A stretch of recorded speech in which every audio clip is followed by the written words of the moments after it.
situation at the time, merely trying to survive. Huge elements of power from France and from England.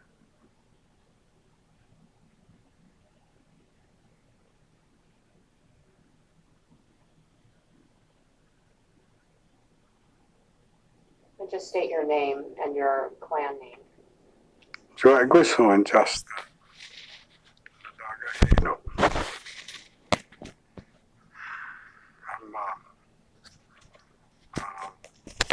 Oren Lyons, that's my English name. Joy Gusso is my clan name. The wolf is my clan. Onondaga is my nation. The Haudenosaunee is the Confederacy. And the Confederacy is better known as the Iroquois. We're old people. Been here a long time. So the first question, from your vantage point and from your people's vantage point, what is creation? Well, that's huge. It's huge like creation. Creation is the universe. Creation is everything that we can see and probably a whole lot that we can't. Probably more that we can't see. But it's what's about us, and it's the relationship, this amazing web of life that we have here. And nature, which is part of creation, is more like the earth itself in its position in this whole web of life in the creation.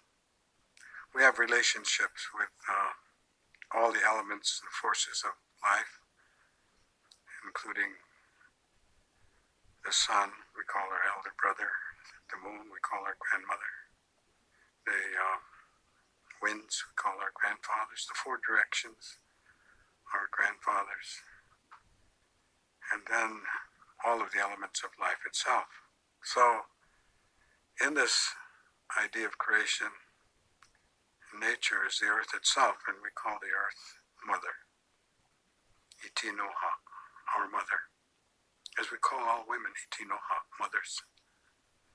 And from mothers spring life, and we understand that.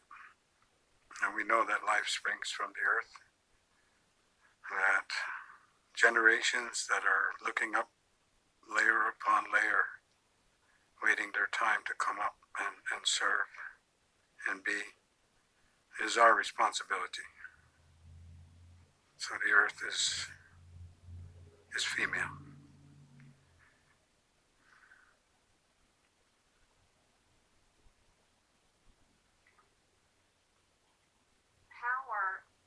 The earth is the mother, so how are humans described? What kind of agents are? And then if you have a mother, then you have children. So we're children. We're children of the earth. And we're tied to the earth. We come from the earth and we go back to the earth. And the earth has great systems of regeneration, great cycles of regenerative life. And it's these cycles that we're all part of. Just as the earth has seasons of life, all animals and all things that grow and fly, and including humans, have seasons of life as well. And so we grow in the same style. What's different about all of that is the time that's allocated to the varieties of life that are on the earth. And we have a fairly long system of life, but not the longest. Turtles live beyond us. Parrots live beyond us. There are certain mammals that have an older life cycle than we do, but we have a long life cycle as it is on Earth. And then also, when you move down to the fine insects, then their life cycle is counted in days. So what you have is this variety and complexity of life, and the times that are allocated and what happens during those times for each of these elements. That's what's important to understand.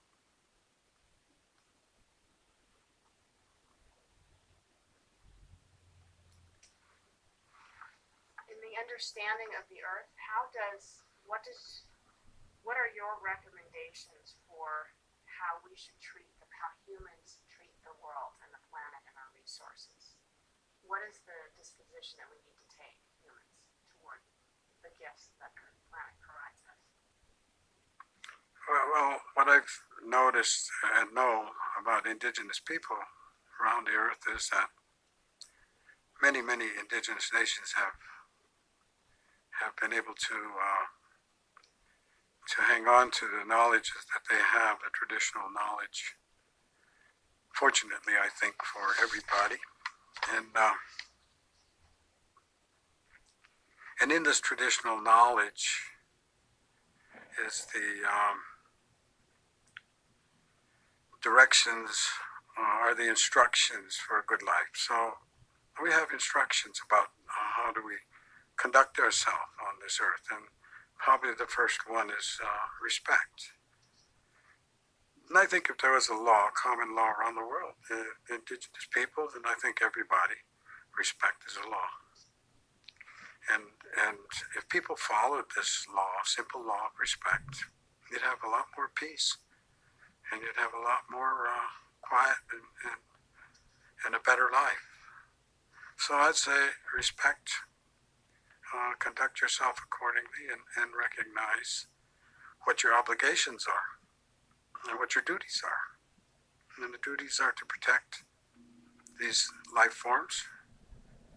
When the peacemaker came to our territory about 1,000 years ago and brought this whole concept of peace as the original 5 nations, the Mohawks, the Oneidas, the Onondagas, the Cayugas, the Senecas, were in a constant warfare.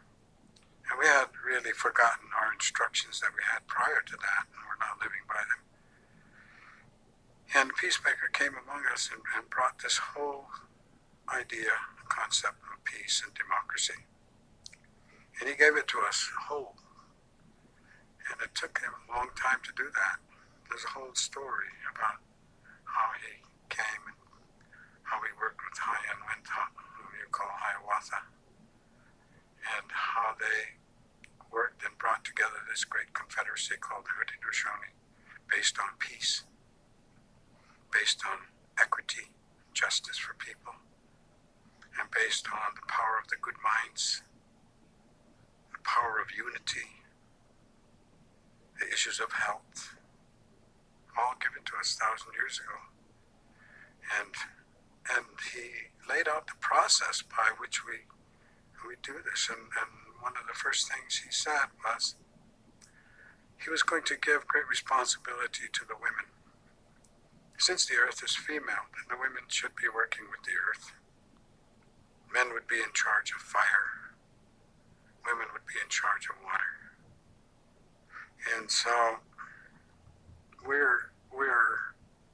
the men, our work to see to the welfare. We do counseling, we do meetings, we do all of that, and if needs be, we fight.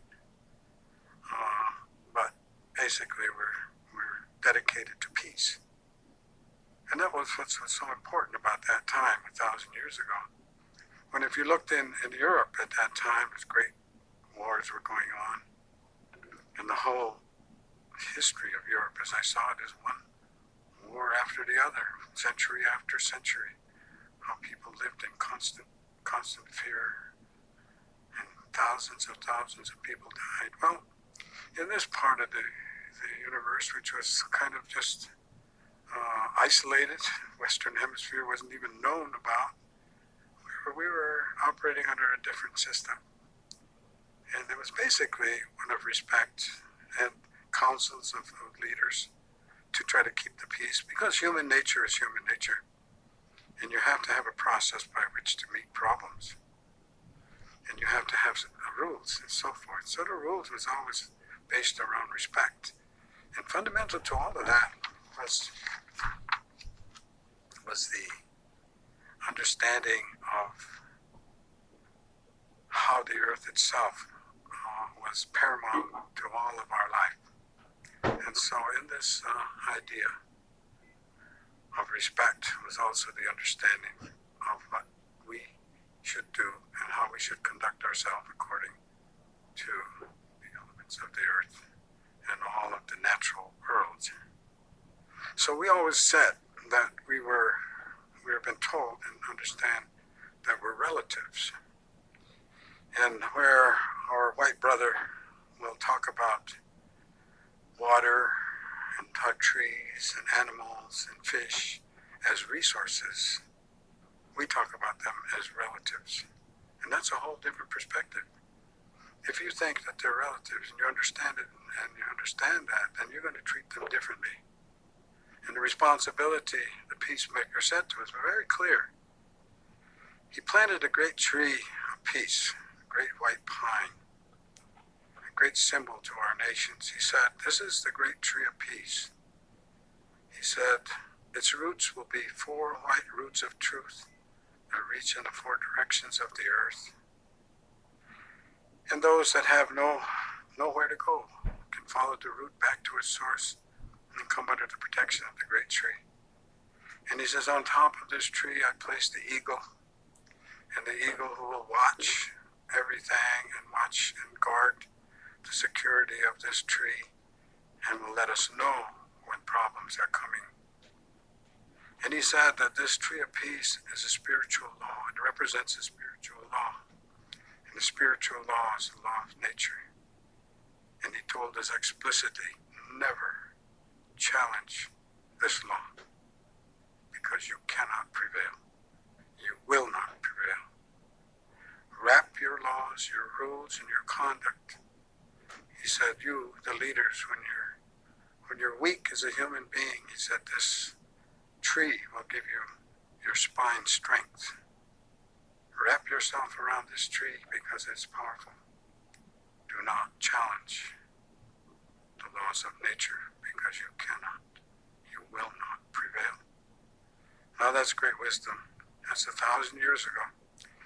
And it reminded us of our obligations. And so Indian nations in North America, South America, Central America, as far as I know, indigenous people around the world all have ceremonies. And these ceremonies are thanksgivings for what we have.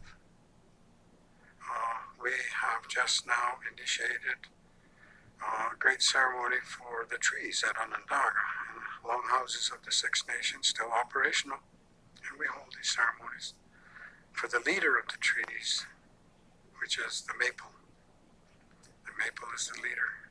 And so we have a ceremony of thanksgiving as soon as the sap starts running. And then when the sap stops, then we'll have a closure ceremony. But in between, we're thankful for all trees of this earth, wherever they are, whatever their names are, those that we know and those that we don't. We give thanks. And so if this kind of instruction were given and understood by other people, then you wouldn't be cutting trees all over the world and destroying the infrastructure of life and everything that's in the woods. We had a profound agreement when we first initiated the 5 nations, later become the 6 nations, with the Father, I just want to Tuscarora Nation came in 1713, 1722, became the 6th nation. But we all agreed. We all agreed that we would work together and be together. And so we had a treaty amongst ourselves. And it was called simply one dish, one spoon. That's a concept of sharing. And this world has to understand the importance of sharing. I know that in the structure of the United States it's very contrary to that. People are not instructed to share. They're instructed to gain.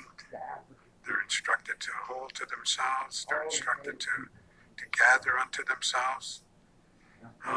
And they're rewarded for that. And so you have an instruction that's contrary, very contrary to this whole concept, if indeed this is what you think is right. But this, I'm simply telling you what our instructions are.